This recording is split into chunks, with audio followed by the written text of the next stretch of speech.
Mesdames, Messieurs, bonsoir. Soyez les bienvenus sur France 3 Corse via STL. Et la une de l'actualité de ce vendredi 16 décembre, d'importantes inondations dans la région ajaxienne suite aux fortes précipitations de ces derniers jours. La vigilance jaune pluie-inondation a été levée, mais les secours restent vigilants. Depuis ce matin, ils ont procédé à une quarantaine d'opérations. La circulation est toujours perturbée. On le fera le point dans un instant. Routes barrées, circulation perturbée, locaux inondés. Les fortes pluies de ces derniers jours n'ont pas été sans conséquences dans la région ajaxienne. Pas de victimes, mais depuis ce matin, les pompiers de Corse du Sud ont procédé à une quarantaine d'opérations. Retour sur cette journée avec Jean-Philippe Mattei, Marion Fiam, Lionel Lucian et Yann Bénard. En quelques secondes, le rond-point de la rocade d'Ajaccio s'est transformé en véritable cours d'eau. Aux alentours de 11 h ce matin, des milliers de mètres cubes s'engorgent entre les Millets, l'île Padule et les Cannes, un lieu historiquement humide. Les automobilistes sont contraints à faire demi-tour, certains restent même coincés au milieu des flots, alors que les pompiers doivent venir retirer des obstacles qui empêchent le bon écoulement. En dehors du parking souterrain du Leclerc qui a dû être évacué, aucun local commercial n'a été complètement submergé.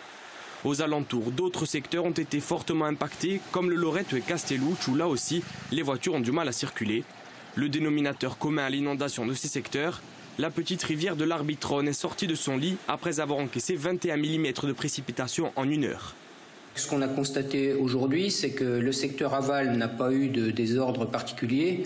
Et ce qu'on a constaté, c'est au moment où l'Arbitron arrive en zone urbanisée, il y a sans doute des points singuliers qu'il nous faudra regarder là dans les prochains jours pour voir ce qui a provoqué cet effet d'entonnoir et donc l'engorgement au niveau du giratoire. De l'autre côté du col de Saint-Antoine, c'est le Cévennes qui est sorti de son lit.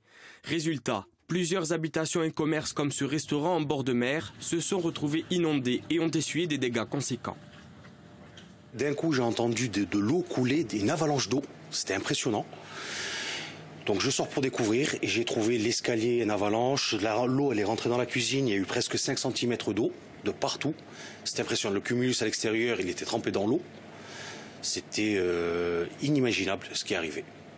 De la route des Sanguinaires et Capodifène au méconnaissable, au Vadiu, en passant par Noël Franquigne, le territoire ajaccien s'est une nouvelle fois retrouvé impacté par des inondations. Conséquence directe des intempéries fulgurantes, des centaines d'automobilistes presque à l'arrêt pendant plusieurs heures et 40 interventions par les sapeurs-pompiers.